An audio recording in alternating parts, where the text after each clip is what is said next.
Stories told with pure intention. Every voice gets full attention. Building trust without contention. Stronger through a connection. From La Videa to the diaspora. No gimmicks, just real data. Transparency is our mantra. Shining bright like an aurora. We are the voice you can believe in. Through the airwaves we keep giving. Day and night. Again, I'm your host. My name is Derek Yale, and let's get started.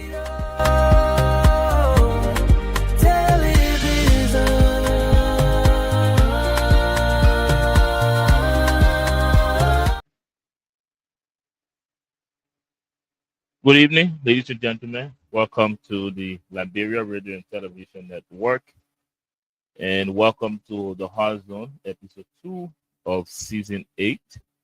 And if this is your first time joining us, let me just introduce this network to you. This is the Liberia Radio and Television Network, or LRTN for short.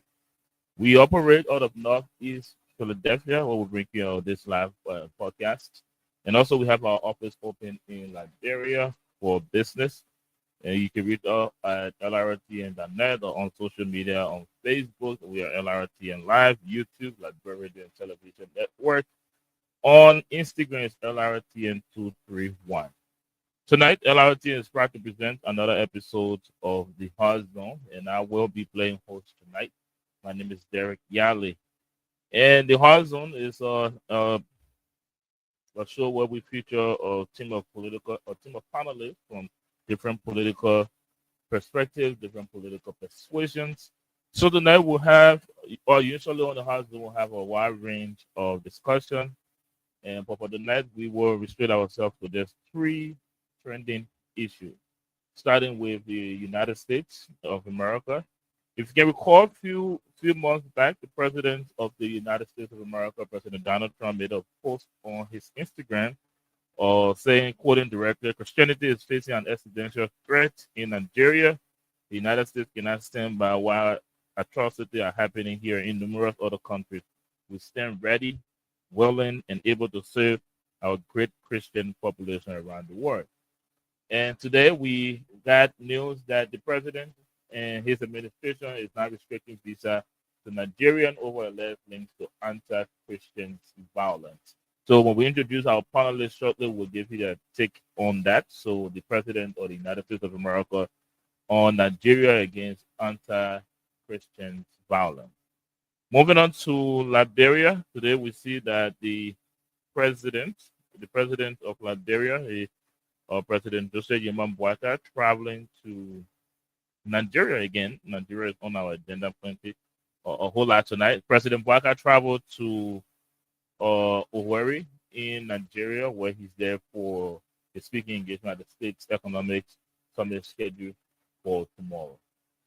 And so we'll have our take on that, and we'll put a special focus on Liberia on the issue of corruption.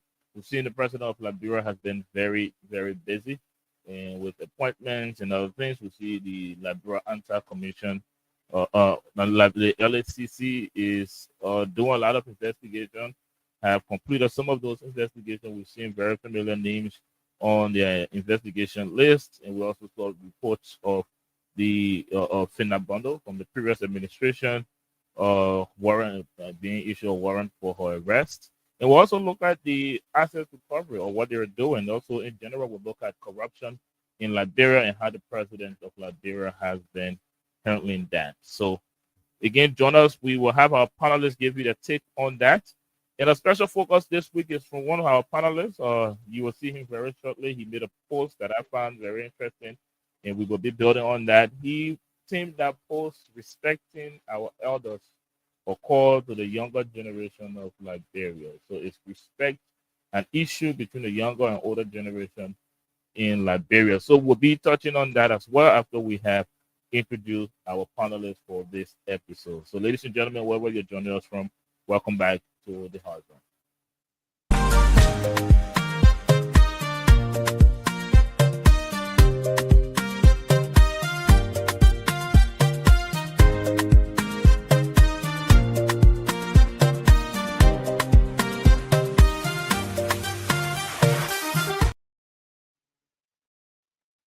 Welcome back, ladies and gentlemen. Again, let me introduce all of you to episode 2 of season 8 of the Hard Zone. My name is Derek Yale, and I will be playing host tonight.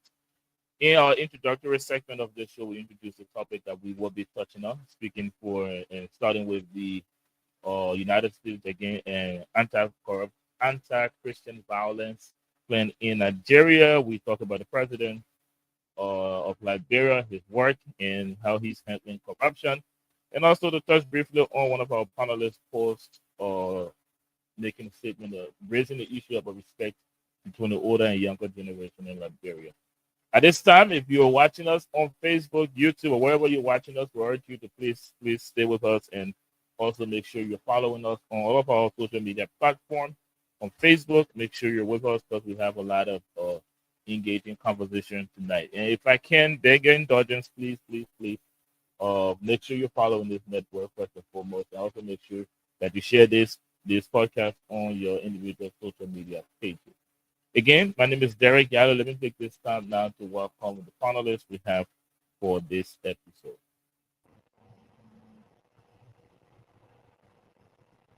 Welcome back, Mr. Jai Winking Weir. Good to see you as always. Welcome to another episode 2 of season 8. Mr. Jai Winking Weir. Thank you, Derek. Nice to be back. Good to have you back as well. And the other panelist we have here is just we'll see our other panelists coming up. We should have Faith Marvin here with us and Mr. Agnew Brown.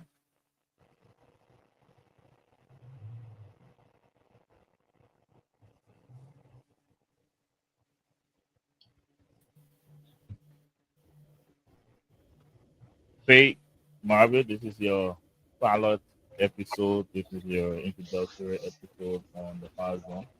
So let me say welcome to episode 2 of season 8 of the Hard Zone. If you're with us. Thank you. Thank you very much. I think we'll have one more panelist for this episode, Mr. Agnew Brown. We have more panelists that will be joining us eventually, but let's take Agnew. Mr. Agnew Brown. Just that word from you, we'll have to give him a couple of seconds. But again, guys, if you're watching us, wherever you're watching us from, let me officially welcome you here on the Hard Zone. And again, urge you to please make sure you're sharing the podcast on your individual social media pages, and also make sure you're following us. Let me come back to you, panelists, to raise the issue of President Trump, the anti-Christian violence. I'm sure you guys have been following that news and looking at the president of Liberia and his work, focusing directly on the work with the LACC and also the asset recovery. In general, how do you think President Bouaka has been handling corruption in Liberia? So I'd like to start with you, Mr. Jai Winking Weir. You can take either one of those conversations for to start with. So let's get the ball rolling with you. Okay, thank you, Derek. The good thing is that I just returned from Liberia yesterday. I was there for a month. And my own observation is that governance structure is still the same, despite of what is being said and posted on social media. The Liberian people are still suffering. I visited a few of the institutions in Liberia, beginning with the business registration office, the police headquarters, the health ministry, the foreign ministry, and many other places. And I saw even the group of MCC or police, they would treat people in the street. All of that has not changed. None of it has changed. What do I mean by that? For example, the whole of Liberia, still the police station, to obtain a police clearance, you have to come to the police headquarters in Liberia, in Monrovia, whether you live in or Maryland, wherever. And the way they do it is that it's the coerce you to pay extra money. They treat the Liberian people as though they are refugees in their own country. The same we go to obtain a passport or birth certificate, they got a tent built up. People have to go as early as 6 o'clock in the morning to line up. And I met with somebody at the police station. I wanted to obtain the police clearance from someone. The first thing they tell you is you got to pay fees to LRA. When you pay the fee to LRA, they can't give you the form. All these forms are not available readily, which they are supposed to be. And now they tell you that you should be there by 6 or 7 o'clock in the morning, and 50% are seen per day in 3 weeks' time. That is the police station. The same thing with the foreign ministry. The same thing with the health ministry. Even business registration. If you ask for the form, they want ID. So I asked them, "Why do you need ID?" If I bring the registration form, if I obtain the form, if I submit it, then you ask me for ID and whatever required. But what am I saying in short? The governance structure is still the same. People in power, they see their services as though they are doing you a favor rather than serving the Liberian people. Police will pull you over in the street. They will never greet you. They will never introduce themselves. They will threaten you with ticket. The same way with MCC, they like your car. They threaten you that you should pay $65.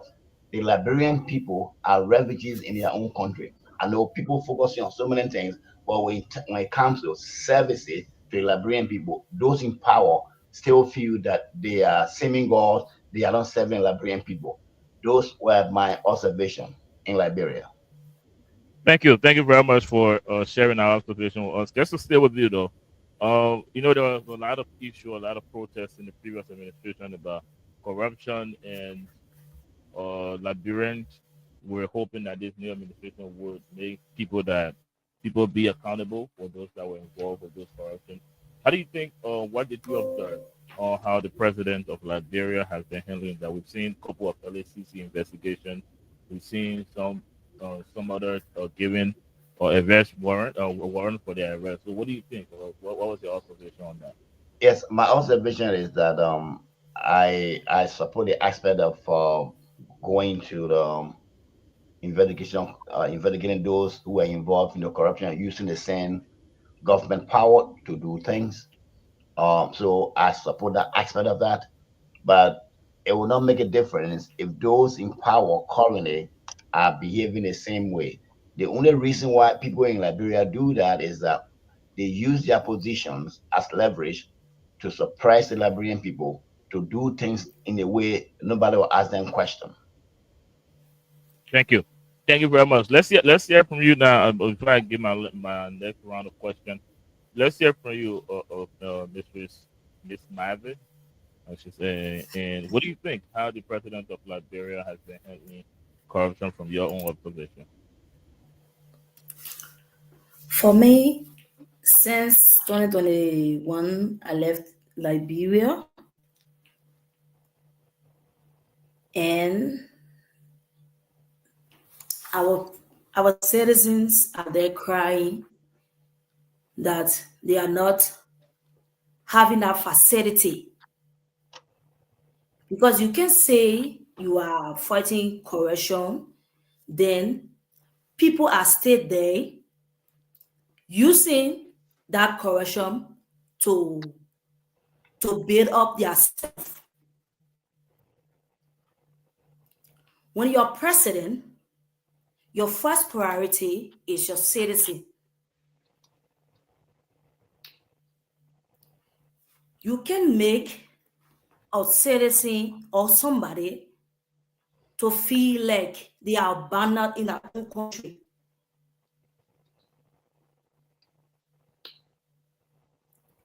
The president is trying on this side, on this side, on this side. His first priority is his citizen. He have to do what the citizen want. And for the auction girls, they are stopping them from selling. How will you make your citizen to stop selling? You are not providing that criteria for them to stop selling on the street. You have to make a place like you say, oh, don't sell in the street. Yes, it's for public reason or public stuff.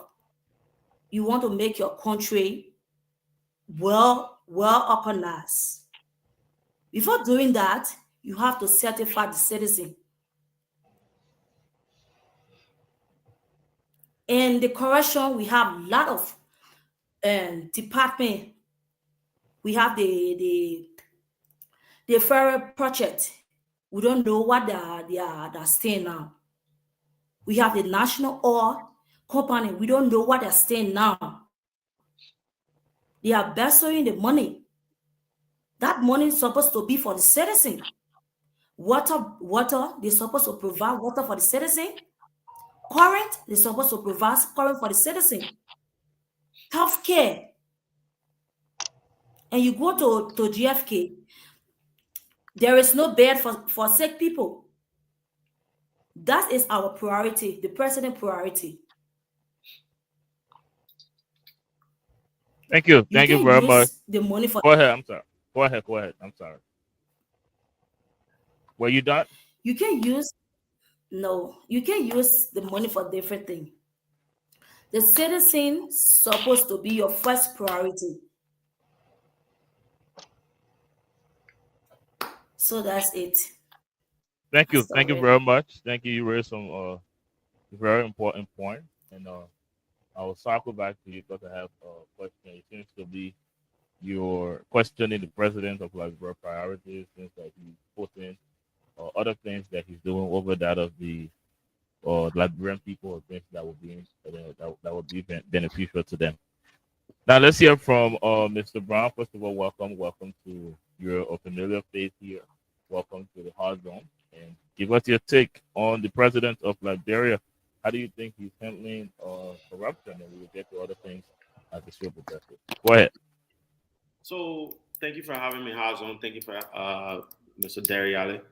Firstly, we're still seeing the excessive amount of traveling the president is doing, and we have yet to see how important it is for the country. As for now, we still, I guess, remain hopeful. The supporter of UP will say, we should be hopeful that he will get some things done. He has traveled to over 15 different countries, or 15 times travel abroad since January 2024. Sorry. So there's nothing really significant that's in the country. There's still a lot of teachers haven't been paid. Hospitals still need beds and all that thing. So what is the purpose and the essence of traveling if we're not seeing nothing? We're not seeing what the outcome of these things are. I mean, I understand it takes time, but this is the time now. The same things they were saying about the sedition, George Weah, is the time for him to step up and show what is it that he's been out there doing. But I'll leave it there for now, and then we will talk more. Yeah, there was a lot of, and I want you to address it, Mr. Brown. There was a lot of, because you brought up the previous administration, the head of the previous administration, President George Weah. There was a lot of protests that were corruption-based in the previous administration. We talked about the mop-up, the $25 million mop-up exercises, President Weah renovating his dilapidated downstream mansion using taxpayer money. And a whole lot of those things came out in the previous administration. Now, this administration, we've seen some level of investigation going on, but we have not seen mention of the previous president.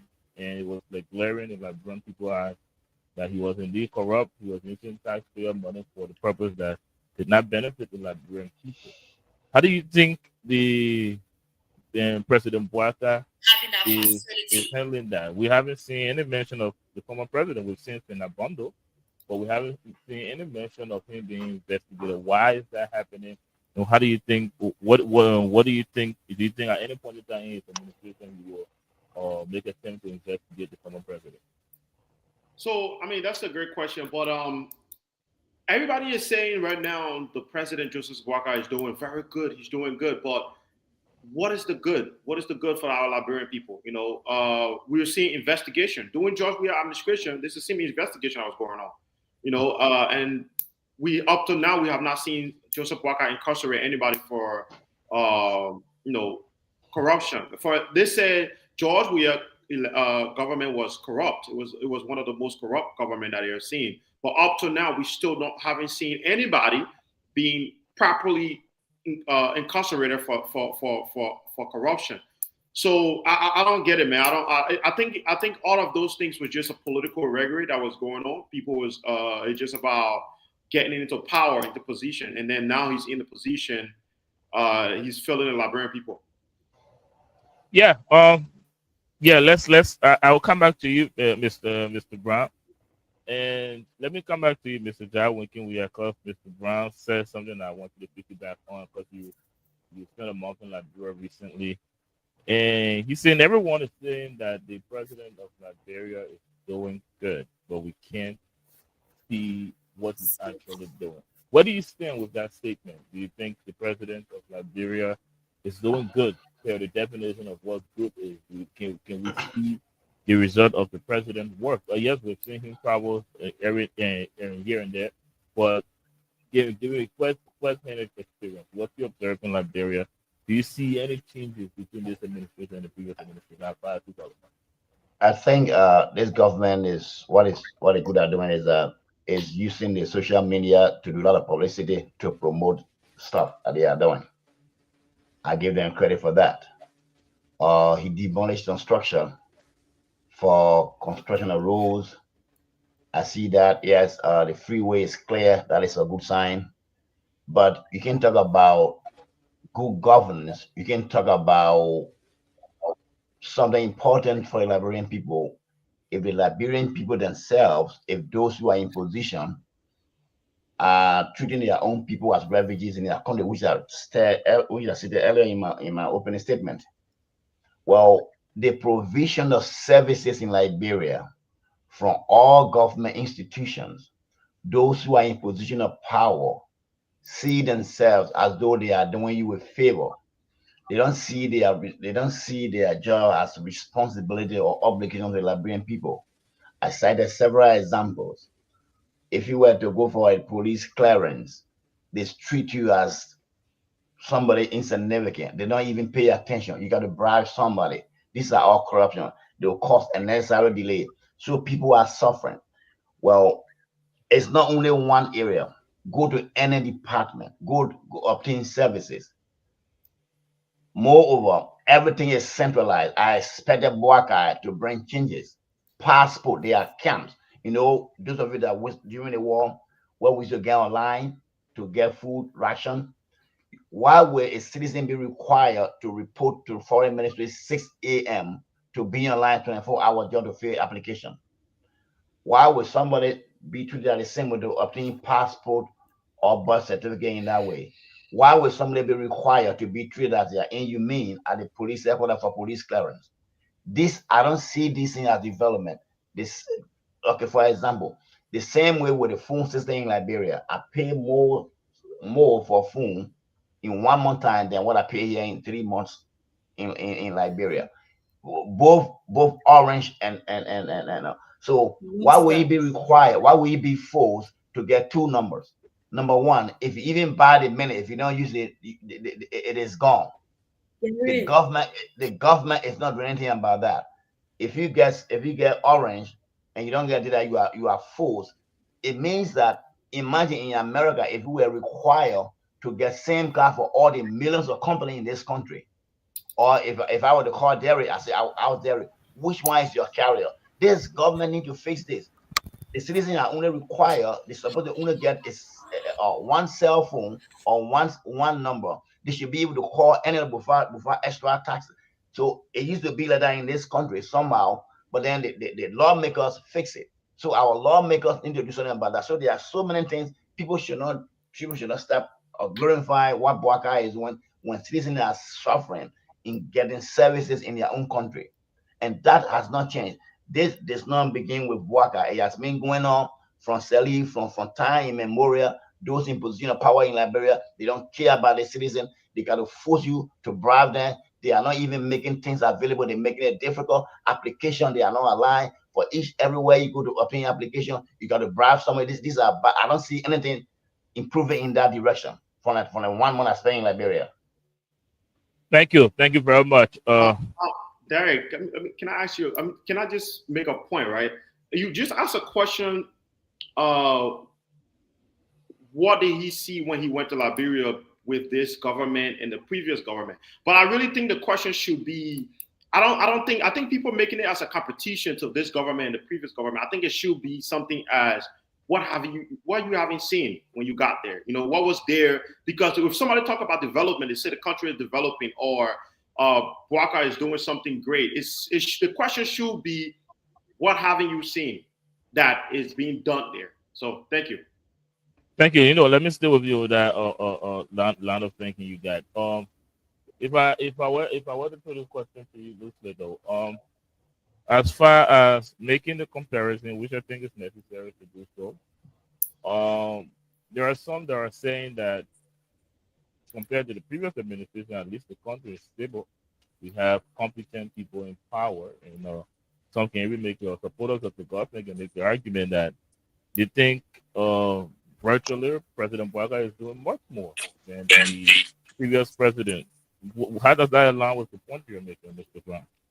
So again, if the same people that said we are government was the worst government, right? People said we are government. So my thing is we should not compare now. Let's see what can you do better. So my main thing now is, what are these people doing better than the worst government that happened? So I think that's what I really want to discuss about.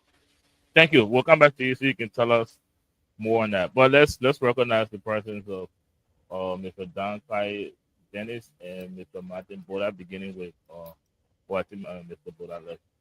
Mr. Dennis, welcome to the show. Thank you, Derek. It's good to always have you here. Now, I don't know if you want me to bring you ready. You've been listening to the conversation. We're just to piggyback. We're talking about the corruption. We started with corruption in Liberia, how the president is handling it. We've seen reports from the LACC, and then of the asset recovery, some of which involve arrest warrant for some members of the previous administration. The question I posed to other panelists: how do you think President Bouakai is handling corruption and other things in Liberia? How does it compare to the previous administration?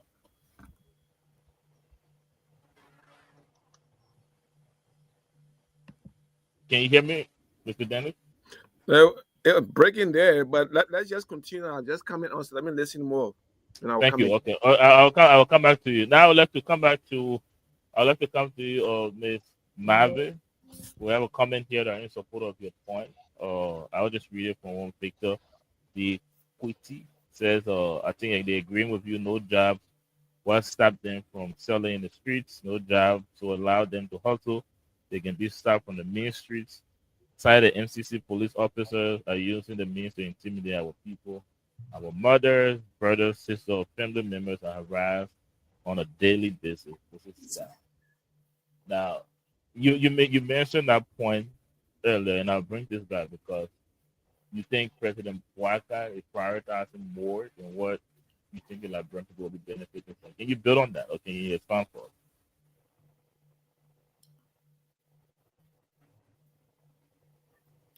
No. Maybe can you hear me? Yes, I'm in Rwanda studying. Rwanda here, citizens are not allowed to sell on the street. They get the possible way for the citizens to sell. You have shop, you register your shop, you put your business, you sell. There where your customers come to buy. That was the law the government set for this country. It been here for a while. You don't just come up and says don't stop selling on the street. People were selling on the street during President Weah, Madam Eddie Johnson Sirleaf. People were selling, making their living. If you want to stop people from selling on the street, make means, like build up a market just for auction girls. Because you don't want for investors to come, like you carry them, maybe they say, okay, let's go down water side, you see people selling. And that place is a business place. It's a business place. Here we have downtown. People go and buy. You can just sell everywhere in this country. We have supermarkets. You don't see water around. You don't see it in this country. You can see people holding weed passing around. No, you can see it. They get a specific place that you go to buy. And I think that Waterside is the place. So Well, why stop people from selling? if I may interrupt though, there are some that will make the argument if NCC job is to clean the street, then if that's part of the good thing that those market sellers are making the street look unpresentable, they have the right or it's appropriate for them to take them off the street. What would you say about that? They have the right. I'm not splitting the spot that they don't have the right. They have the right. They have the right to stop people from selling. But you have to make it like, put it in a way that the citizen will understand what you are coming for or what you are driving to. You can just wake up in the morning, you just say, don't sell, because you have authority.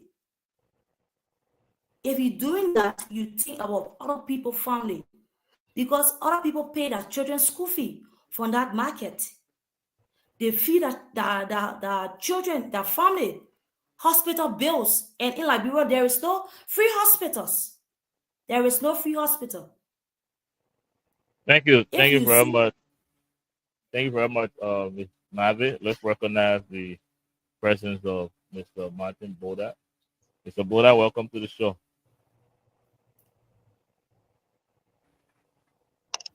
We are not hearing you. You're on mute, Mr. Boda. There you go. Thank you for having me, Derek. I'm glad to be back. Good evening to my fellow panelists. I'm glad to be back. Thank you. Thank you very much. And your audio is the best it's ever been on the show tonight. So, all right, I got a pro mic for you now. I got a Buick microphone for you to hear me. Well, that's good. That's good to know. I can hear you loud and clear, so I can get all the points depending or not depending your administration. But I don't know if you've been listening to the conversation, Mr. Dennis. Do you want me to come back to you before going to Mr. Boda with a quick question I posed to you before, or you want me to take him first? So my mic was still not settled right here. So take him. I can come after him, please. Okay, go ahead. Mr. Boda, do you think you've been listening? Well, we're basically talking about the president of Liberia, how he's been handling corruption and other things, and how you compare him with the previous administration. Well, I mean, let's give due credit to the president for the kind of work he's doing. I know everything is not 100%, and we don't expect 100% in the government. But I think there is total stability in our economy. We see that we have people are not taking pay regularly. That's an improvement. We see price stability in our local, our stable food rice. And you also see development, whereas people are now seeing the government is engaging in every aspect of our sub-political division, which is a good news for all of us. I know our opponent may argue that Liberia is not doing well and the people are suffering. That's and so forth. But that's come with the kind of situation that's happening. When you see development moving, you see the economy is shifting from where people were just being corrupt. Money was flowing in few hands and going around, bullshitting around. So now that you have government structure, you have people working, and then the economy will take a heat. That means you have to be some professional to get a job. And government is struggling to create job, which is not just coming overnight, because most of the things that we need to do is technical. We need to do infrastructure. And our economy, most of our people are not skilled to that level. So you will find people complaining because most of the jobs that have been done in Liberia, you see people who coming from outside building, construction, local building stuff. So these things affect the economy. And everybody just want to get in the street to sell. I mean, you can't just sell anywhere, anyhow, or do anything. So we need to have some ordinance. And because we have not been following these ordinance in our society, so it's become prevent to the people that, yeah, it's a way of life here. That's how to survive. And I think it will depend on the fact that people are going to always say, oh, how I'm going to feed my family, how I'm going to do this. We're not going to have order. Because you can't have a country where people take over the street and put market everywhere. If you have been to Monrovia later, I know you have been to Monrovia. If you look at the Gunnersville Highway, the government struggled to revamp and build that street. It's a beautiful highway. The marketing had taken over. If you look at the EWA Junction, what they call Boulevard, they had taken over. You can't, pedestrian cannot even cross the street. Car cannot even move. Those are impeding to our society. Secondly, they got a marketing association, which have been collecting money all along in Liberia. Nobody focus on them about the marketing association. What happened to that money that is being collected within the marketing association? The Transport Union. These are agencies that have been in Liberia for ever so long, but nobody talk about these people. They collect daily money that government pay market, that the market is there, and they collect money on a daily basis from table to tables. What are they doing with that money? The Transport Union, they are not providing no services. When you build your store, they come and sit before the store. These are people that need to be getting pulled out of the market and turn that thing to business people so that they can manage those institutions, because government built the facility, but it's not been managed by the people who are supposed to manage it. But everything we say government, government, government. So, I mean, there's time that we have to take a step back and look at our own society and say, hey, how do we move forward? Thank you very much, Mr. Boda and Mr. Brown. I don't know, because you were looking to hear something on this, so I think Mr. Boda touched on that, and also Mr. Darwinkin. I just want to come back to you after listening to Mr. Boda. You just talk about what you observed in Liberia. Do you agree? I'm ready now if you want to. Okay, let's hear from Mr. Dennis, and then we'll come to you, Mr. Weir. Yeah, you know, I've listened, and I wanted to come in, but my background was a little bit noisy. And again, I want to say thank you for the invite this evening. I'm happy to be here. You know, when it comes to the problem, the issues in Liberia, we Liberians ourselves need to take responsibility of what's unfolding on our ground. We have traveled, we have lived in other countries, but whatever we saw and we learned, we failed to transition that back home. Now, I stand corrected, but one of the administrators, I think it was George Weah, when people were asked to relocate. That was a major issue in Monrovia. People refused to leave red light, and they had places to go to settle, but they chose not to go. Again, in the United States, there's some areas here people sell on the street, so it's not prohibited. It's not something, not a law to say you can't sell on the street. Sometimes all you need is a permit to make sure that you can go ahead and carry on your business. So that can be done. None of that been enforced or enshrined into any constitution in Liberia that people cannot sell on the street. If it's there, it will never be enforced. Now, let's go to corruption. Corruption, I want to applaud the president for the work that he's been doing. I mean, going after former leaders, pursuing them, and making sure bringing them to justice for corruption. That's one in a very positive direction. Auditing agency, you know, I think that's a wonderful thing that we see happening, because corruption didn't just start yesterday, and I don't think it will end on a boycott.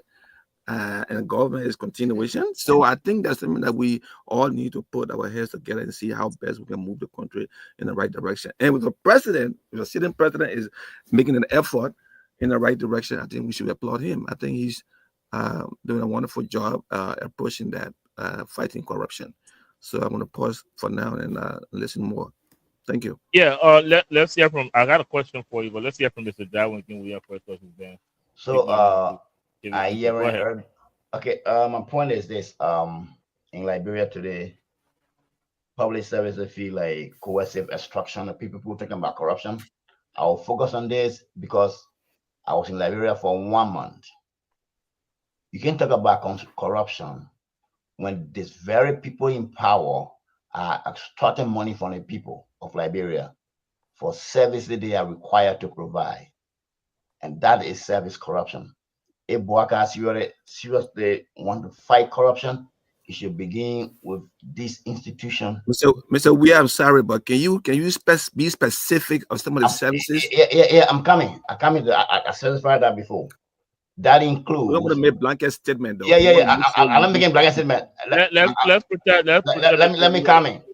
For example, if you need a passport, if you need a police clearance, if you need a birth certificate, if you even to business registry to register a business, you know what they do? When I was at a police headquarters to obtain a police clearance for a friend, what they told me, I should go to LRA to pay. Even if you pay that money, they tell you if you pay that money, you come back every day in the week time, in the whole week, 3 days. But you should be at the police headquarters on Capitol Hill by 7 o'clock or 6:30 a.m. and they serve only 50 people per day. And you know what that requires? If people are 300, you are forced to bribe somebody for you to obtain that service. And that is normally the police station. The same thing I want to have minister to obtain it. I'm not saying this was started by Bouaka administration. They have been going on from time to time. But I want to say this so that Bouaka government can fix it. If you even go and get a copy, application to establish a business, they demand ID card first. Why do you need ID card? If I just asking for what's supposed to be a public document to complete a form, the same way at the health ministry, they make people to go at the health ministry as early as the passport department. People get online on that 10 to be online. Why should that be in Liberia up to this point? The same thing with the cell phone companies. If you buy your cell phone, if you don't use the minute is gone. You are forced. I'm not saying Bouaka studies. If you talk about corruption, all the services, even the police people in the street, they don't even greet you. They don't even they forcing, they threaten you to issue with you. They send you with MCC. They threaten you. You are forced to give them money to get services. That's what I'm saying. And if you talk about corruption, these are all corrupt practices. I have seen that. I went to the business agency, and by the time you see someone, you get money. Why should you restrict the obtaining your police clearance in 1 week for 3 days and 50% per day? How can that be? Liberia is so huge. I'm not saying Bouaka did start this, but they have been going on. Bouaka need to reform the services provision to the Liberian people. Everything you want to obtain, you got to bribe somebody in Liberia. That is a fact, because I was there for a month and I went to all the ministry and agency. I have seen that myself. Thank you. Thank you. Derek, can I just throw something? I don't know if Mr. Dennis would like to rebuttal first, because I see he interrupted Mr. Chadwin. We have a few times. So if you like to rebuttal, let me take you first. Yeah. I want to say, because the reason here is that, and I said what's wrong with us now is that the policy is in place, but Liberians like to bypass protocol. They like shortcut. So instead of them going through the process, they want to beat around. If you want to do that, then you got to pay the difference. We're not accepting that. We're not saying that is acceptable. But you have to be able to follow policy. Like you said, you went to the Ministry of Health. You know the system. You know how system works. You live outside of Liberia. You know the process. So you went there. You want to follow the process. You had an ID with you. You didn't verify it. You want to get something? If I may, let me clarify. Let me come. You missed the point. You are missing the point, sir. What is going on in this government? They don't start with the government, but the people of Liberia are being treated as they are refugees in their own country. They build camp, so you got to leave your house to be there 6 o'clock in the morning, 5 o'clock in the morning, Six. to just be online. How do you accept that? Why are these not even decentralized? Why should police headquarters in Monrovia be the only place to get police clearance from Banga, from all the other It's places? also decentralized. So why should that be? I'm not saying Boga started, but what I'm saying is I was there. And even at that, if you did, especially when you get deadline, especially when you want to get document travel to America, once it because they will ask you first, what do you need document for? You say, okay, I'm going to travel to America. You know what they will do? They will call, they will drag you until you grab I someone. thought I was recognized, Mr. Thank you. Weir, to make Thank a you. I don't want to but say you, that. but you, Why you, you are you saying- the whole process. Why you are And what I'm saying saying, Mr. Dennis, Mr. Mr. Weir, what I'm Dennis, saying, guys, yeah. if I may come in, I Yeah, go ahead. recognize you, Yeah. Mr. Dad Winking interrupting, and you allow him to flow. So I thought that was like you waiting to hear his point. But Look, when you were having a conversation and I thought he was trying to professional information, so I had to let him come in. But it appears I will so much protect you, energy, he Mr. want to Dennis. out-talk me, but that's fine. I will protect you. Let me just throw this question in before I come back to you. And please be patient with me, Mr. Boda. Now, you seem to put the issue on the Liberian people instead of the government. And if I may ask you this question, how good is a system if people can find a way to bypass it so frequently? Talk to us about that before you rebuttal or Mr. John Winking Weir. Referring to me, can you come back with that? Yes. Earlier you mentioned the systems are there if Liberian people will actually follow them. In my opinion, you seem to be putting the blame on the Liberian people instead of the government. And my question to you is, how good is a system that you were talking about is in place if the people can bypass it so frequently? Is that the blame of the people, or is that not a very good or a very strong system? So the blame here would not be fully placed on the leaders, on the president. You know why? Because in every government, you have branches of government. The Liberian people themselves empower people, elected people to work on their behalf. And those individuals are actively working. So all they can do is, if the system is not working in their favor, is to do a petition. You see, petition those you elected to go and advocate on your behalf. But if what you want is the shortcoming and going to somebody's house in the morning to making sure they get you $5,000 to back up a rest and survive on it, then that is on you. All of us need to be blamed for the failure of what is not working in the country of Liberia. The government is us. Thank you. Let's continue to point the finger at the government. The failure of the government reflecting on us. We fail the government. We fail the country. So we fail our people. So we should take some blame for that. And thank you. Let's hear from Mr. Boda. That's the reason why when you go into a Ministry of Health to acquire document for somebody, you follow the protocol. Thank you. Thank you very much. Let's hear from Mr. Boda. Before you come in, they don't even recognize you. They will talk to you as though you are nobody. Okay? Mr. Weir, that is a far one there. As citizen, you don't deserve a specific treatment. You are a citizen of Liberia. You all should be treated the same way. No, but what I'm saying no is that nobody. I'm coming. Nobody. Mr. Weir and Mr. Dennis, y'all can take the floor. Let's hear from Mr. Boda and Mr. Brown too on the subject. Go ahead, Mr. Boda. Well, it's unfortunate that we're having this situation. A system worked when we are by, and it's a double-edged sword of things are happening in Liberia. Everybody want a fast process. They want a speedy. They want a passport today. There are time frame for which you apply for passport. We all here in America know when you apply for passport, there is 90 days.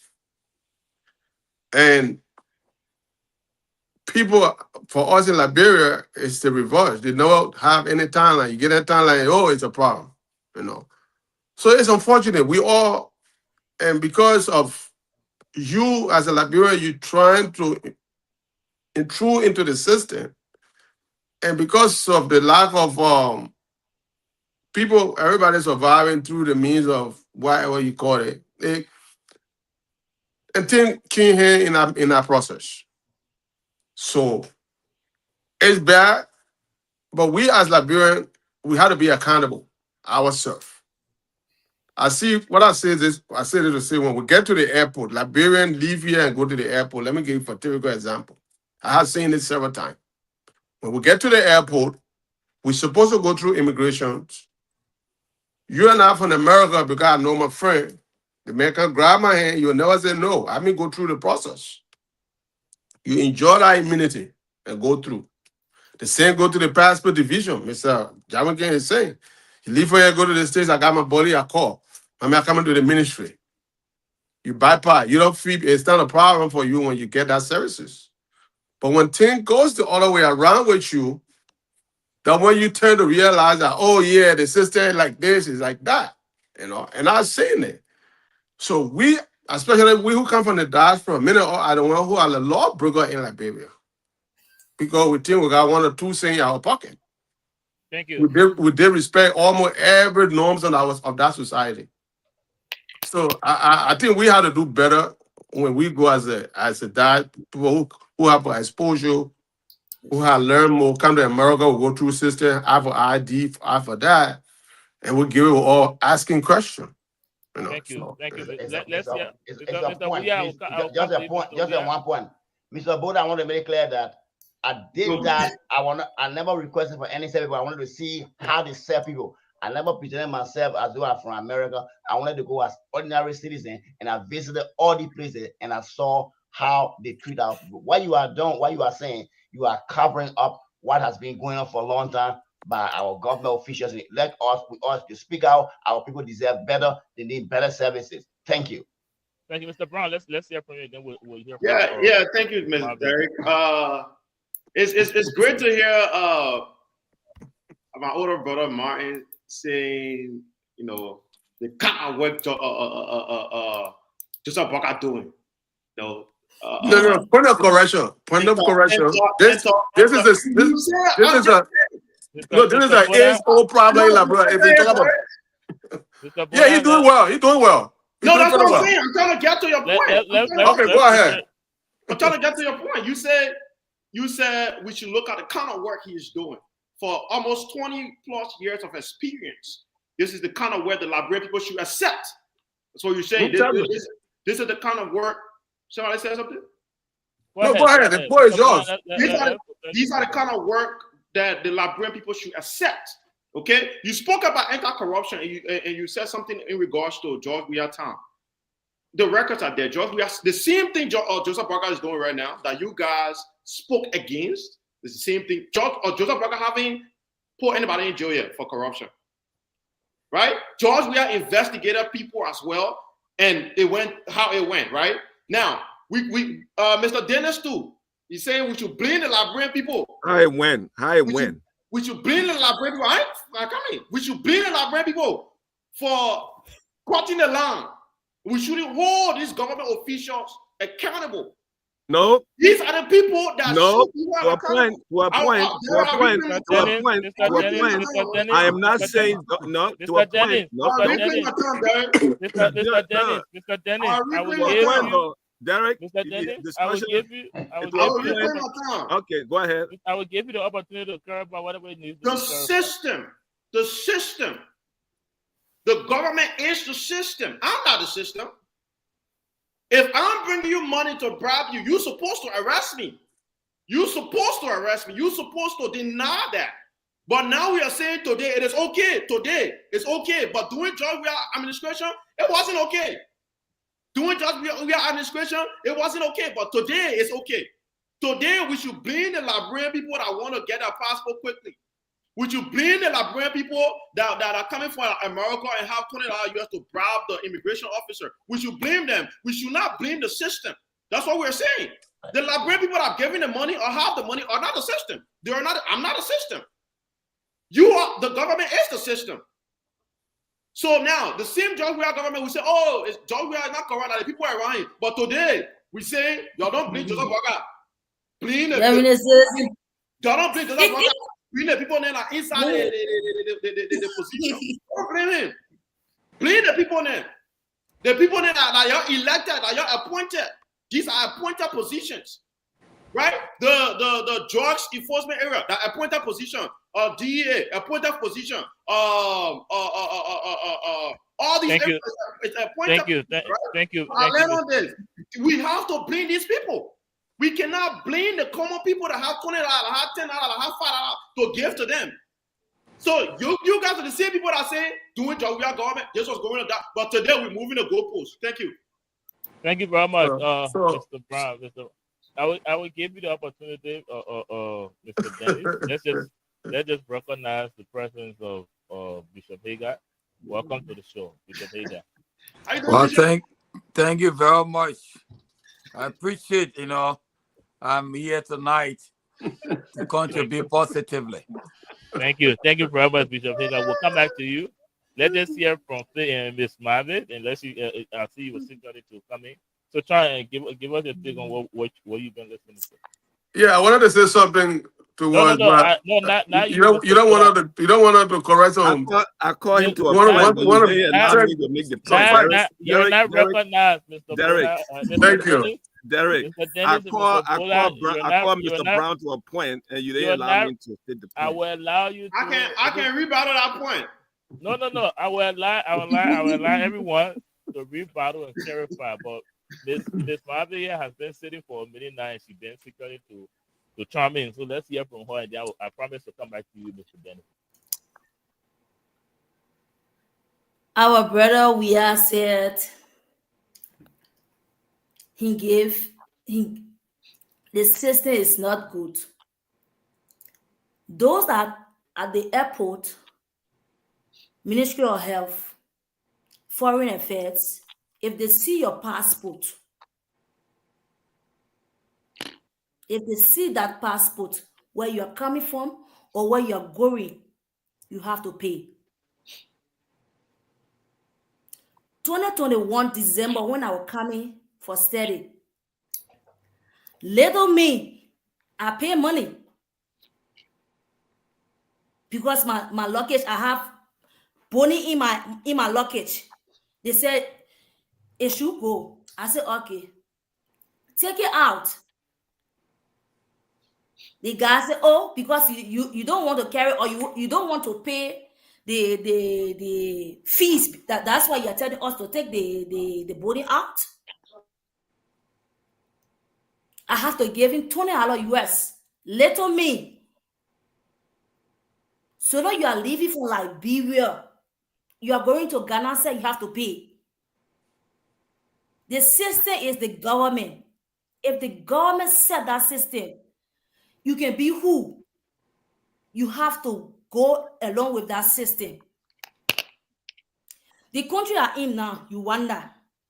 I'm sorry to interrupt. Before you go any further, I will come back to you, but I like the point because I think we'll have a argument about can we blame the people or blame the government? We can't blame the people. We blame the system. Thank you for stressing that point because we blame the system. Again, if it's the the system border. is set, citizens I will come back to you. Let's just briefly hear from because I know Mr. Dennis is waiting to clarify, and so is Mr. Boda, and then we'll come to the bishop.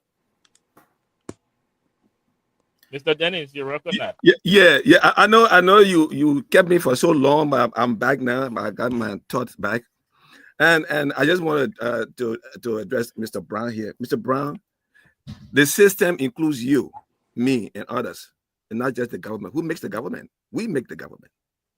So the system includes all of us. So we are part of the system. So if one of the system, if a certain part of the system is ineffective, it's not going to work. The whole will not work. That's what the system is about. So you should be at fault. I should be at fault. The citizens living in Liberia should be at fault as well. And my sister spoke about paying $20 at the airport. You have money in your bag to travel.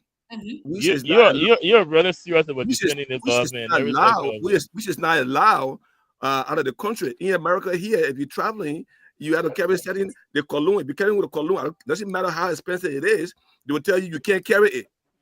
Thank you. Yes. Thank The airport, they put it in the trash. Thank you. Derek, You two also encourage corruption because you will Thank also you.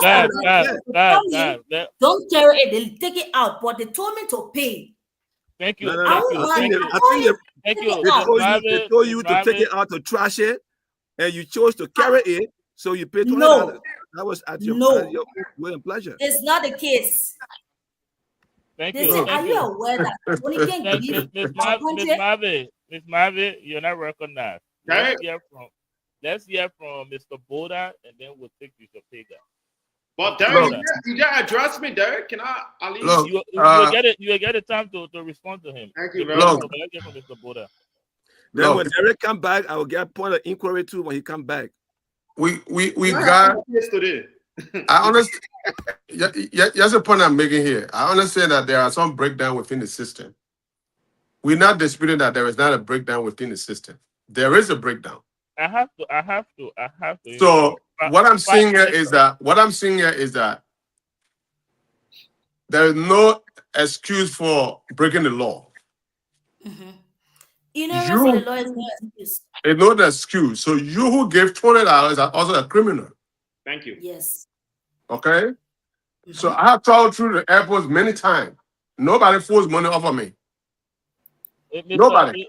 Mr. Boda, Let me make my point. Nobody forced money on me. But because I want to have my way at the airport, I facilitate my way. And I'm also part of that. I'm guilty as such. That's the point I'm making here. And you understand the America you live today, they just reach where it is as we see it today. There is similar, all these things were happening in America where people are going to the airport at custom doing this. We're getting through the process. Things are improving. Not everywhere you go, you pay money. There are time for stuff. So I know we might say all the bad thing about Liberia, but the things is working out. There are good and bad. And we must recognize some of the good things that are happening. It's not 100%. But we can't just bluntly say, oh, everything is messed up. That's not true to what is happening in Liberia. That's the point I'm making here. Thank you, Mr. Boda. And before I recognize Bishop Hager, I'm having difficulty understanding. On one end, you can say the system is not all the best. It's not, the system got some flaws. But on the other hand, you can say we should blame the people that are using the system. I would need you to clarify that, but let's hear from Bishop Hager. Well, thank you very much. Thank you. Well, I want us to understand the context where our nation is.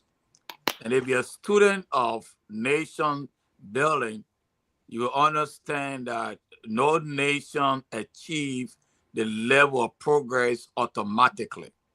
In America, unfortunately, like, our population is not informed. And what you are saying here is so important. For example, in America, all the legislatures, the representatives go to their constituents, and then they look at their voting record.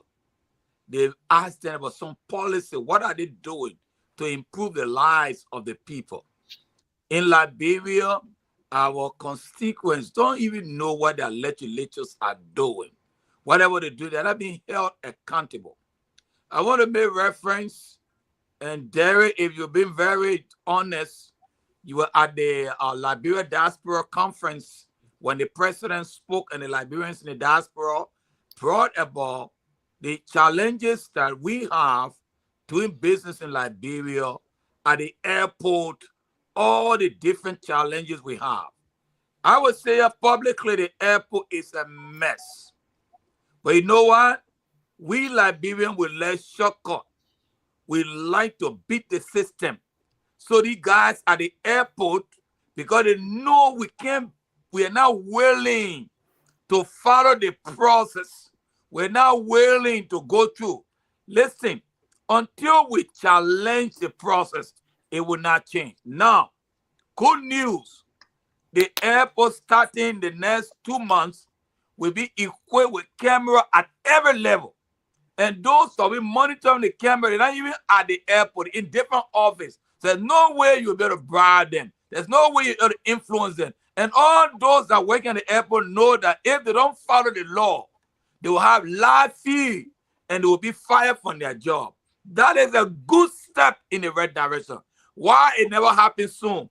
Everything gets time. I believe there are things in our country that we don't want it to be where it is today, but we cannot negate the fact that we have had how many years it took for a nation to go through civil war, to go through Ebola, to go through COVID-19, all of the different infrastructure or economic activity was decimated. And now you want to compare Liberia to a developed country. I think it's been disingenuous yet. I'm not saying Liberia is at the level of development that we all expect, but today, we are better off today where we are, and we'll make more progress in the years coming. I guarantee you. Thank you. In the next 2 years, 3 years, all the things you're talking, you'll not be talking because there will be massive improvement in the infrastructure, the system, the way things will be presented. Thank you. Thank you very much, Bishop Hagan. Guys, if you're watching us, that's Bishop Hagan. You always hear one thing from me. It's always promises. And you will not see the tangible from me. All of the discussion. Stay in campaign mode. Bishop Hagan, what I want to hear from you. Well, I just checked behind you. You are propaganda for the CDC. So when you make those kind of statement, no, I want to say, because you can't say every government, every political institution make promise, will deliver on the promises. Don't say that promise. You've been very, very, very, I mean, you're not being objective in moderating the show. Why would you say that? Can you protect me, though? It's a gradual process, Bishop. I'm with you on this. Can you protect me? I don't want. You don't like promises? Politics over promising. No, I do like promises. I do like laying out the groundwork for good work. You know, I do like that. My only problem is it's the hypocrisy. Just an administration ago. No, you didn't want to give President we a chance. You didn't see the future. You wanted development to happen immediately. That part. Today, now we should wait. The kind of nation building will look at other nations. Now we got the civil crisis. It's been over 20 years since the civil crisis. We have had Ellen, 12 good years. We had President George Manuel Weah, and we are here. It is very interesting for us to still be making excuses using the civil crisis, but that's a discussion for another day. Let's hear from you, Mr. Brown. Thank you, Derek. Bishop, how you doing?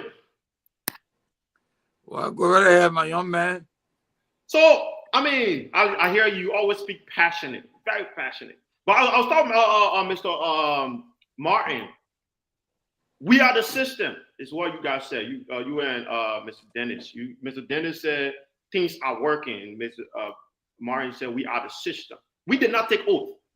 The citizens of Liberia did not take oath to uphold the Constitution. You empower those. I understand. I come into your point. I come into your point. I understand we, the citizens, have obligations to do the right things. I get it. But we did not take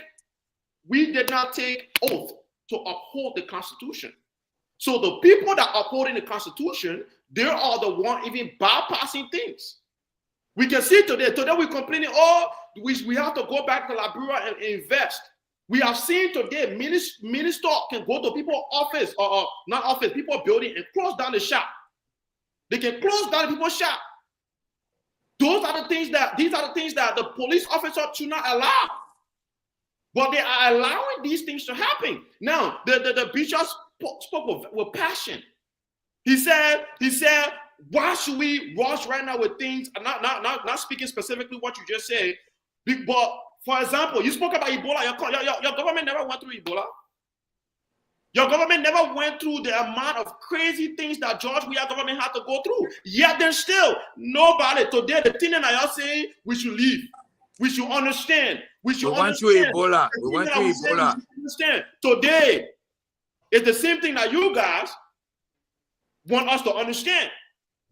So our thing is, here's the thing. We understand that. I'll get it. I'll give it to you. You guys. President Baka is trying. But let's not pull a million, 100 out of 100 over those we are government or the previous government. Let's not do that. This is not a competition.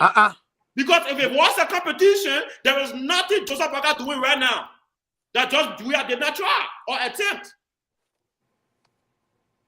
Thank you. Let me. I need to We'll have answer. to- we'll- I need we'll- to answer that. We I will need to have answer. to. We'll have to I take need. our first. Listen. Bishop Hagar. Evaluating the two governments is not an issue of opinion. We Bishop talk about Hagar. empirical You are facts. The Liberian. fact. You are The Liberian. fact. You are The fact. Bishop The Hagar. fact. The Bishop fact Hagar. is on. You Bishop are Let's look at the Liberian. fact. You are Liberian, not for Bishop Hagar. Pakistan. Bishop You Hagar and speak the Mr. truth. Brown. We'll have to take our first break. Let's hear from Mr. Darwinkin Weah, and then we will take our break. Mr. Weah. Okay, thank you, sir. I think one thing people are missing here that defend this government is that my statement did not accuse individual government. I am saying all Liberians, including those in power now, they see their appointment, they see themselves as seeming God.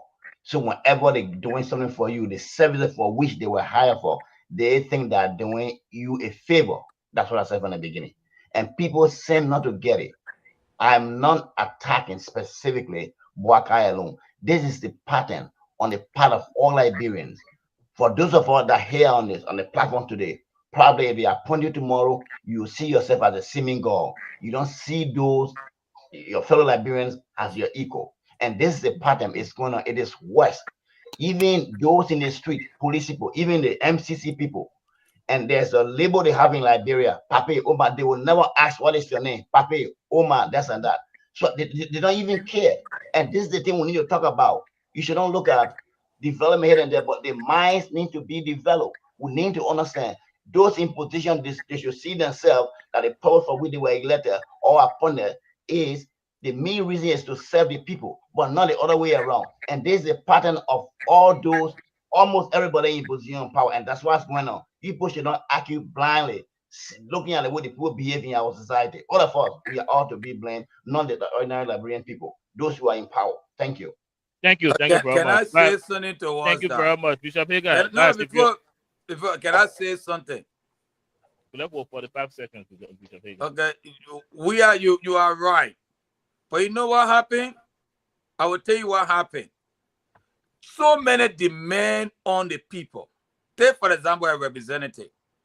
Representative not responsible to build school, not responsible to pay people hospital bill, not responsible to do all of that. But when you're representing Liberia, the people say you must be their father. They literally made you their father. If you don't do this thing, it means that you're a bad person.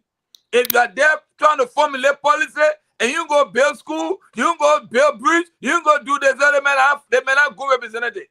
So our people make us, if you're in that position, it means that you the savior. So if they say you savior, you gotta be here like savior. Thank you. All this behavior is okay now because all this behavior is okay. It is very, very interesting at the same time disheartening to hear Bishop Hagar speak of lawmakers in Liberia. They're carrying a lot of burden. What? They're carrying a lot of burden. You know, I don't want to make this thing between like me and the administration. But anyways, guys, if you're watching us, this is the Hard Zone Season 8, Episode 2. We'll take we'll take a break and bring you some promotions, and then after we will bring our panelists back and further the conversation and then wrap it up for this night. But for now, let's take a very brief break. In our community, we help each other. But when it comes to prescription pain medication, such as opioids, sharing isn't helping, it's harming. What works for you could be dangerous, even deadly for somebody else. Don't share your opioids. Instead, help by guiding your family, friends, and neighbors to a doctor. Real help saves lives.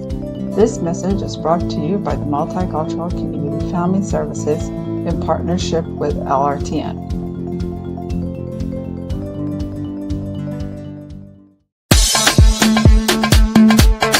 You on the trip? You on a trip? You on a trip? You on a trip? On a trip? I'm on my trip. Hello everyone, I'm Lionel Bernard, aka LB, co-founder of LiveFest. Did you know that LiveFest is not all fun and games? In fact, we're opening on a serious note. Day 1 is our investment forum, taking place on December 17th from 9 a.m. to 5:30 p.m. at the Ministerial Complex, New Congo Town. After the forum, let's meet and greet right down the street at the Calabash. Later that evening to socialize and to connect. Check out LiberiaFestival.com for details and to get your tickets today. You on a trip? On the trip? Coming to Liberia, my people, where you're gonna be? December 18th, leave at 9 a.m. to Father Waterfall. I need you there. Don't miss it. You go. Really? December 18th? Will you miss? Be there. You on a trip? You on the trip? You on the trip? Hi, this is Bud Desmond Johnson, co-founder of Live Fest. We are paid for two events. Live Fest Basketball Tournament and the Beach Party. The Live Fest Basketball Tournament kicks off on December 19th at the SKD Basketball Gymnasium at 9 a.m. Diaspora All-Stars is going to be logging on the four best teams in the world. The Oilers, the Barrow, the Spartacus, and the NBA Fighter. It's going to be basketball at your place. You don't want to miss it. And on December 21st, we go to the beach to soak up the sun at Caesar Beach. Gates open at 9 and we're going to have good music, good vibes, good drinks, good ambience. The whole diaspora are going to be awesome. You don't want to miss it. It's going to be broadcast live by the biggest television station in America, LRTN. So be there or be square, because I know I'm going to be there. You on a trip? You on a trip? Yo, this is your girl, May Louisa. The LRB Fest musical concert is this December 20th at the SKD Sports Stadium. This is more than just a music fest, it's a jamboree. It starts at 3 p.m. till the wee hour. I'm hoping to see you there because I'll be there. See you in Monrovia. You on that trip? Oh yes, I am on that trip. That trip will be having a Wounded Investment Summit that has 3 transactions to be consummated. An oil palm refinery, a Conrad Hilton resort, and hopefully a development finance bank. It is not a talking shop. You are invited at no cost, and I hope to see you all.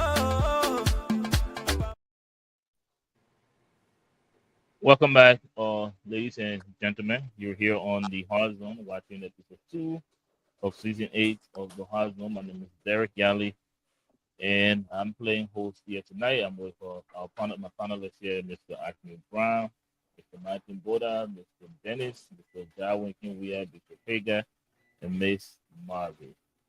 And let's just wrap this up because we're already over the allotted time. So I'll just make this last statement, and then I will come to you guys for your closing, and then we'll draw the questions for this episode. Now, just piggyback on what we were talking on before, just for the sake of the audience. Again, I'm sure all of the panelists here know, but one of the primary responsibilities of a lawmaker in Liberia is to draft and enact law or legislation and to represent the constituents.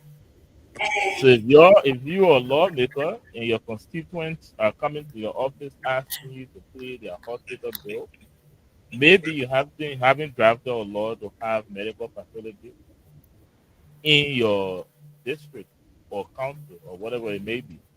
If your constituents are coming to you asking you to pay their children's school fees, maybe you haven't done your job as a lawmaker to provide jobs so that they can be able to take care of their things.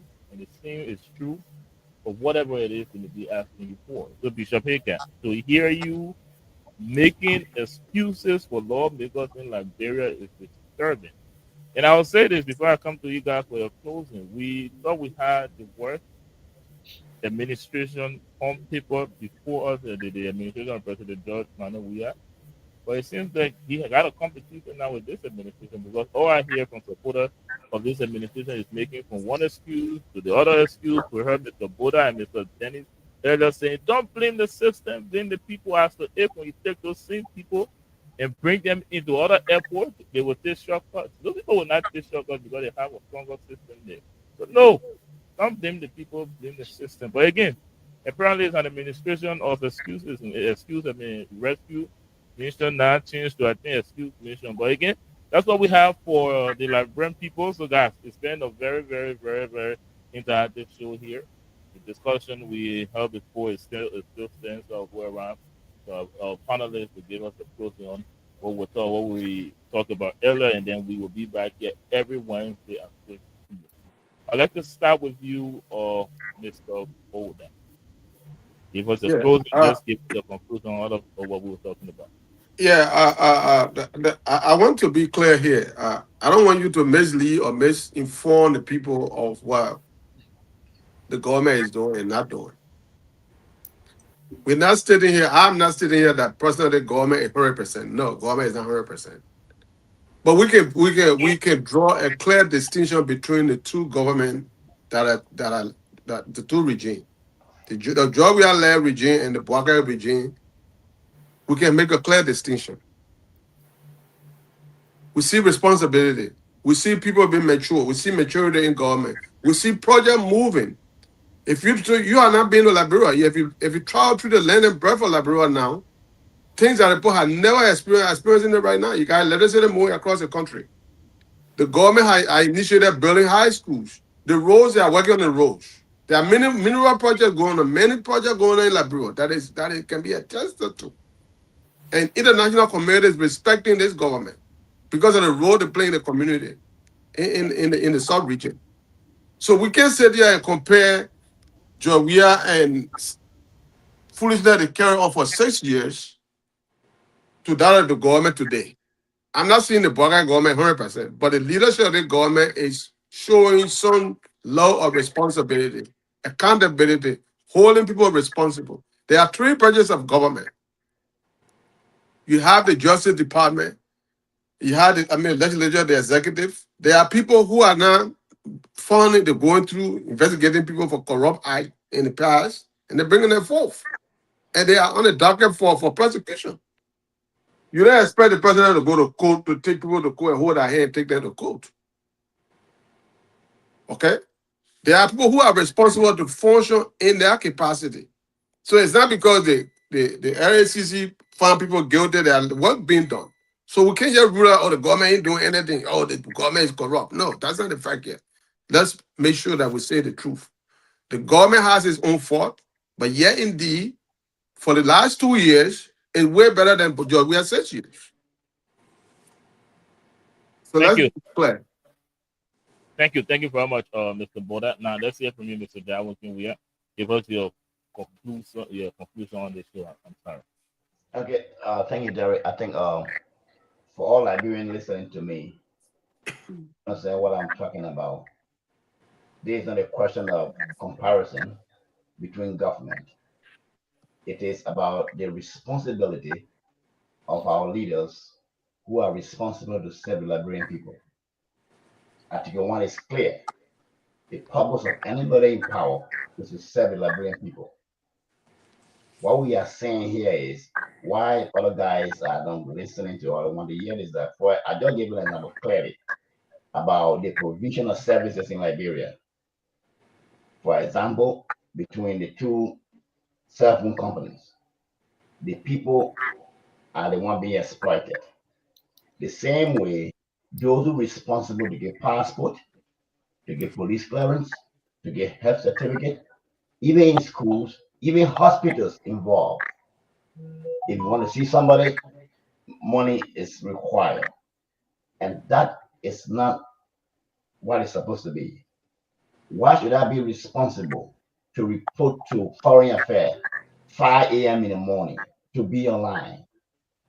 Why should I be forced to do these things? Why is it if I even show up, there are other people who show up even 3 hours later, they get the same services.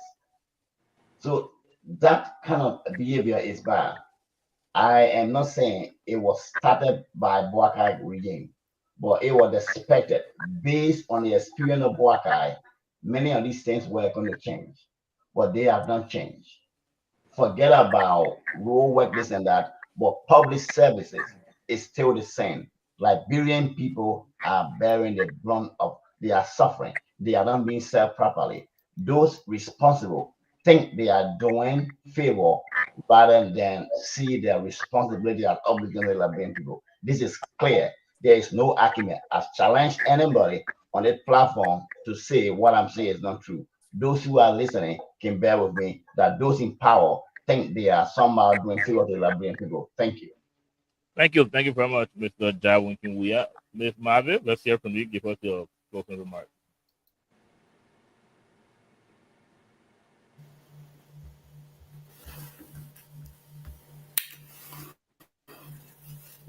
Corruption cannot stop in one day. You have to be consistent, enforce new laws,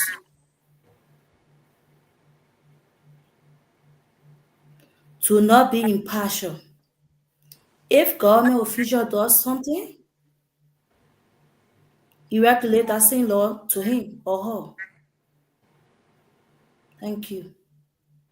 Thank you very much, Ms. Marvin. Bishop Hager, let's hear from you.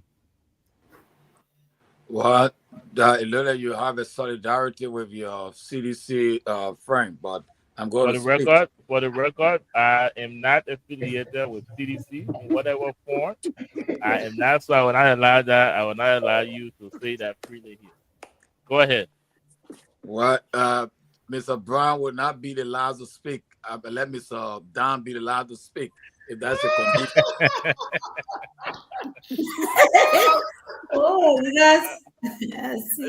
By the way, Derek, I want to do this. I have guests here, and I want to exit. So I want Pastor Hager to be the last to speak, and Pastor Hager to speak before Brown, so I can speak now. Why?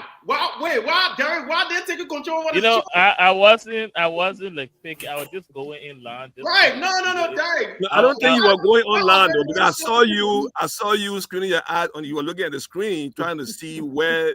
This is false accusation. Yeah. So, Mr. Brown, if you don't mind, can you just? I don't know what difference does it make.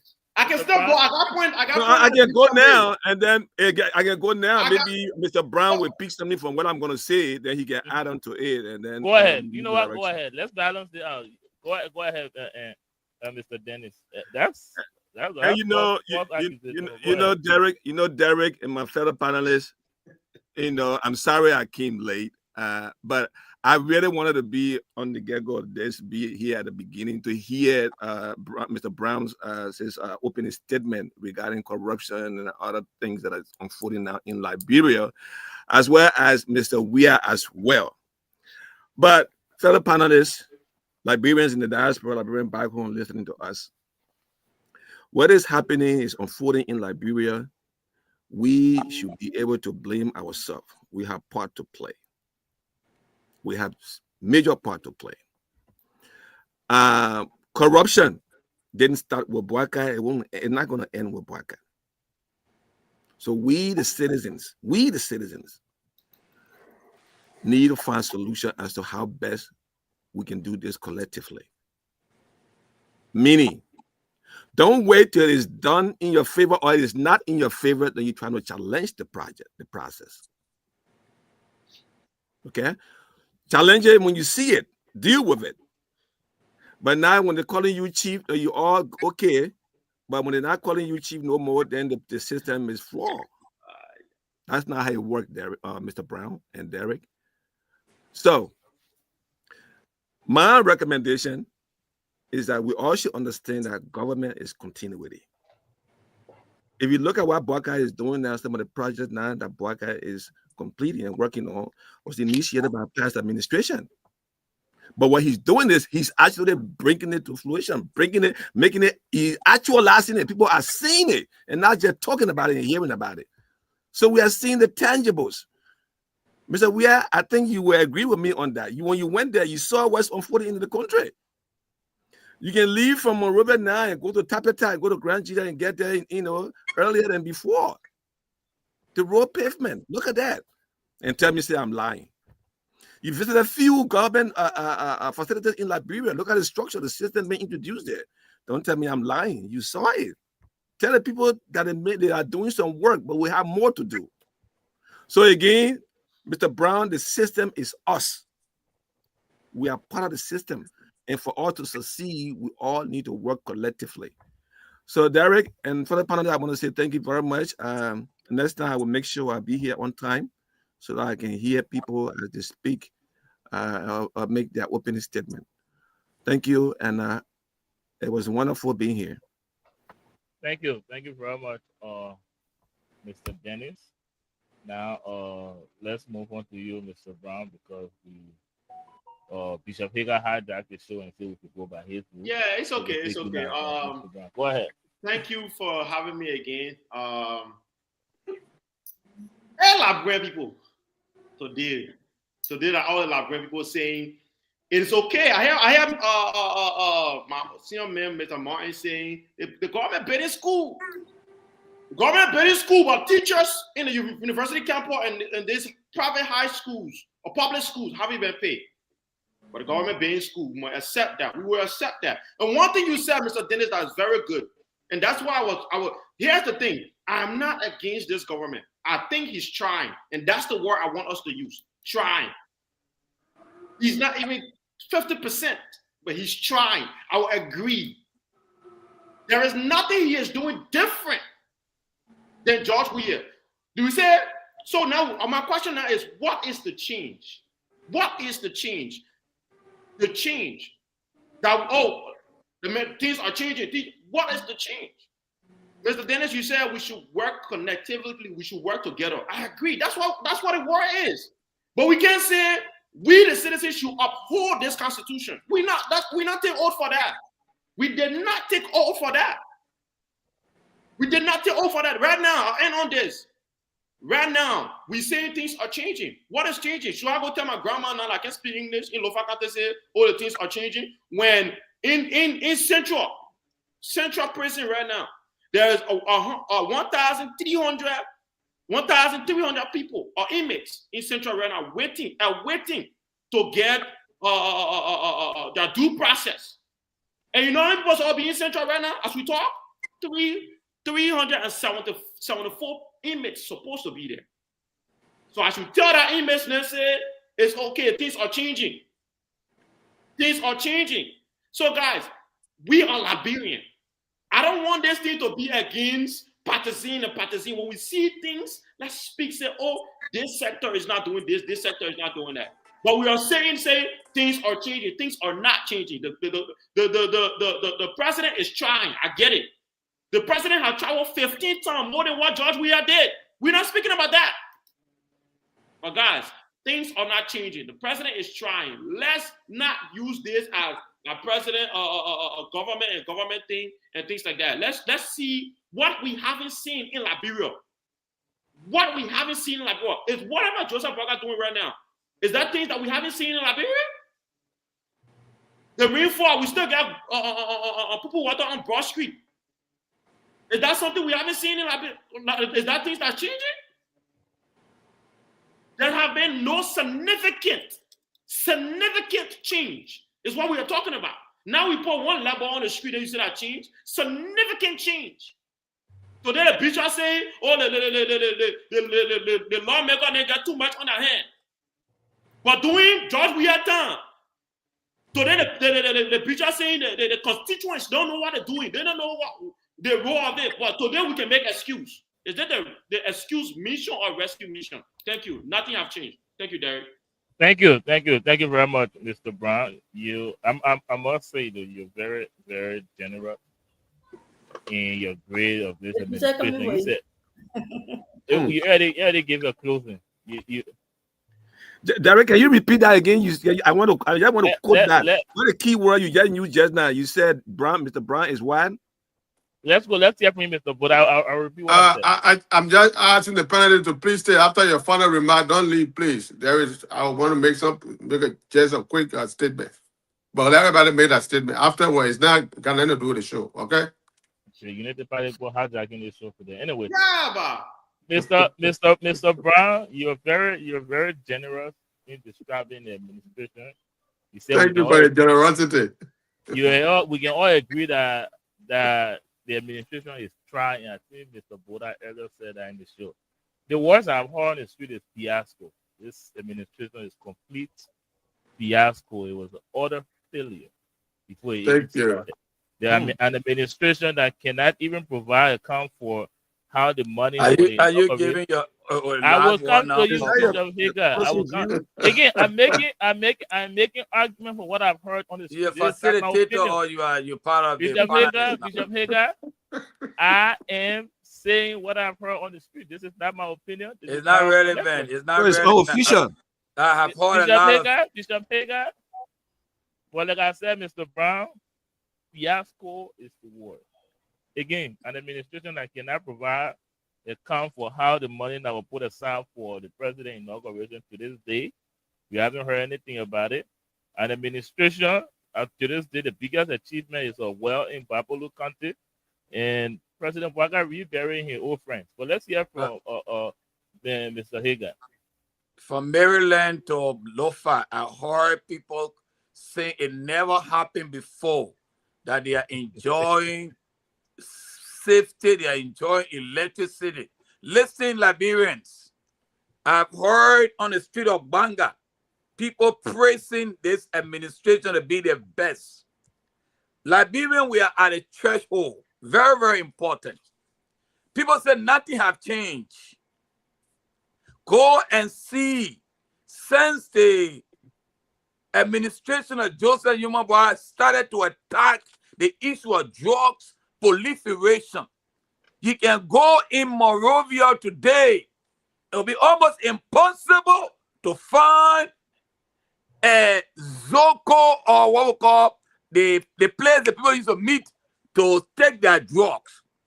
The Drug Enforcement Authority has invaded and dismantled all those Zoko incumbents. Nothing have changed. I will tell you something have changed. I live on the EWA road. Today we have more than enough electricity until we say the light too plenty. The light never go. It never blink. I get somebody right now on the EWA highway and say, man, I spoke to them today. Since they left 1 week ago, light has never gone off. The electricity is constant. And he said nothing have changed. Something have changed. For the first time in Liberian history, our budget projection is 1.2 billion. We never had it before. Nothing have changed. For the first time, ask all the government employees, dare be honest. Don't be blinded by your partisanness. Today we are talking, Christmas is coming. Need one government ministry that have not taken pay. Nothing has changed before them. The civil servant will be looking for their pay Christmas. They will not get it. Nothing has changed. You can sit in Monrovia and go to Maryland. The same day you reach the harbor with NPA buses, nothing has changed. Let me tell you something.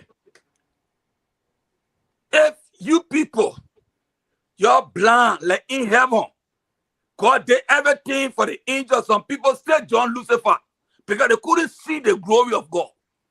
Some of you are like angels like John Lucifer. I don't care what we do, you will never see anything because the jealousy, the envy in you people. You want the government to fail, but the government will never fail. The government will succeed whether you like it or not. You go and find all the problems. You go find it. We address them. Listen, today, for the first time in Liberian history, we are set to start producing our own rice. Because you see how much money was invested in agriculture. For the first time in Liberian, no, just give me a chance. For the first time in Liberian history, we had $89.3 million injected in the budget for education, that all the 73 districts will have a multilateral high school. And you said nothing has changed? Thank you. Thank you. What is happening to you people? You are not addressing necessary provision. Thank you. Thank you. Nothing Thank you, has bro. changed. Thank you. All Thank right. you, bro. All right, For the first time. before we Let me go tell- straight, well, here you got a point. Before we go, Thank you very much, Bishop Hagar. Now let's go over to Mr. Boda for this. before we go, let us not forget that our panel, our moderator today is a special day for him. Oh, wow. Just wanted to send a shout out to him. Oh, wow. It's- Okay. Yeah, so that's why I say your wait. Today is a special day for Derek. Derek was a baby today, and he's a man. And let's shoot. Happy birthday to the brother. Okay. Happy birthday, Derek. Thank you. Happy birthday. Happy birthday. Happy birthday, son to the man. Y'all shout happy birthday. Happy birthday to to you. you. Happy birthday Happy to to you. you. Happy birthday To you, Eric. Happy birthday. Birthday to you. Even though he's celebrating your birthday, but nothing has changed in the man's Can we life. just allow me? New to tell age, new age, new ideas. Nothing has changed in How your life. are Nothing you? changed in your life. New age, new idea, Derek. Well, thank you. So now you gotta change. You gotta come to a unity party, man. Come over. Thank you all. How you look at my green? Bishop Hager. How you look at my green? My green looking good. Your green Bishop look Hager. good. Thank you guys so much. Green are light. December 6th. December 6th. Bishop Hager. December Green are 6th, light. Anytime you see blue, it means Y'all was it's still time on for there, too much. Mr. Brian. Y'all was still on there. Brian, you was staying out for them a long time. I love the passionate Bishop fabricational Hager. speech, Bishop Hager. Bishop I like the Hager. passionate fabricational speech. I like that. Thank you. Bishop Thank Hager. you. Thank Bishop Hager never address any of the concern at race. Nothing. No, you don't. You won't. You won't. The Listen, passionate fabricational speech. That's what you Nothing. did. Nothing. Very listen. passionate and fabricational. The standard issue. Nothing you address. Hager. The people are not being served. Nothing. You don't care. You don't care about that. He said life. But man, y'all need to stop about talking, man. But that is your Y'all need to stop about talking, man. We're making progress. We're making progress. We're making progress. it's your observation. We're making progress. I want to agree to make it. The man said things are changed. The people We're making progress. Nothing changed in the service provision. They Hager. got lie. We're making progress. Fabricational passionate statement. I hear you. No, Fabrication. why can't A when lot you of change that? fabricational story. We're making progress. We're making progress. We'll get there. Change that. We're working there. Thank you. Thank It's you. not a thing. It's not a thing yesterday. It's changing every day. Things changing gradually. So we can Gradually. say the same thing for John Weah government. He built a No, park. no, we can't. We can't. We can't. We can't say that for him. What have you done? What is significant change? Oh, my man, the major list a longer list of things. You heard the longer list of things they give you. You want more? Mr. Buddha. What is I can give you more longer lists.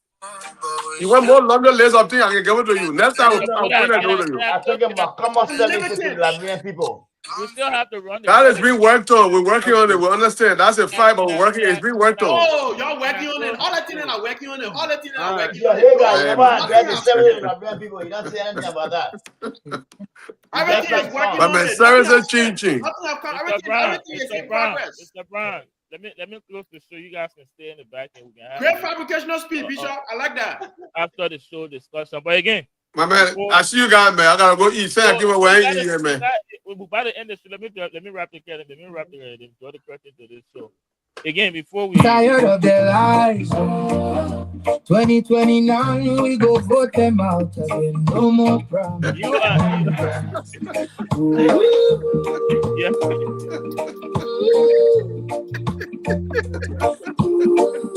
Bishop ready for y'all. Bishop ready for 2029. You might if I draw the curtain to this show, we still have credit to run. Bishop Hager, can you allow me to end the show? Mr. Hager, we gotta go. Thank you, Bishop Hager, for the 1,000th time. I'm not affiliated with the CDC. And again, that's just another similarity between this administration and the previous administration. They can't take criticism. Everybody should bow down to King Bwaka. For another issue, again, guys, thanks to all of you for the birthday, the birthday song. I really appreciate that. It means a lot. And to those of you watching us in the comment section, I see a lot of happy birthday wishes. So again, all of those things means a lot to me. It's always feel good to take another trip around the sun, and it's God's blessing that we're here. And I'll let you again thanks all of you very, very much. With that being said, we will be here every Wednesday at 6 p.m. So I look forward to seeing all of you panelists again, and most importantly, those of you in the audience. Continue to follow Liberian Television Network on Facebook, Instagram, YouTube, and you name it, on all social media platforms. We will be back here next Wednesday at 6 p.m. Until then, all of you have a pleasant night. For me, not everyone is good. Derek, I'm saying not everyone is good. Because my time, you can start 6 on your side, you can do 1 a.m.